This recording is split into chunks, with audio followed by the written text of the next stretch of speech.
మీకో విషయం చెప్తున్నాం మేము. అసలు మా సొంత లాభం ఏమున్నది? ఇప్పుడు నేను 4 ఏళ్ళు మంత్రిగా ఉన్నా.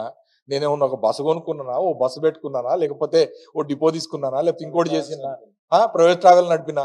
మేము సంస్థకు సంబంధించిన ఏమైనా యాక్టివిటీ చేసినామా? మేము మేము మీకు చెప్తా ఉన్నాం.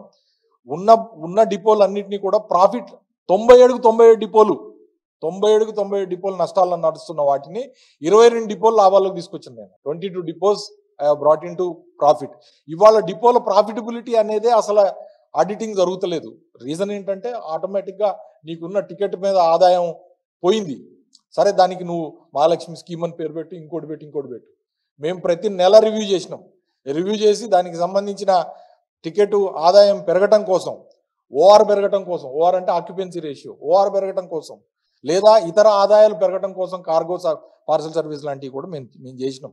As Ajay Kumar transport minister కాదు, యాజ్ ప్రభుత్వం కేసీఆర్ గారు ఆర్టీసీని బలోపేతం చేయాలి, ఇది ప్రజల ఆస్తి అని చెప్పి. కాబట్టి దయచేసి కాంగ్రెస్ వాళ్ళు చేసే ఏది బట్టగాల్చి ముఖం మీద వేసి 6 రోజులు పోయినాయి, సంవత్సరం తర్వాత కూడా మీకు ఇంకా అయ్యే మాటలు చెప్తే ఎట్లా?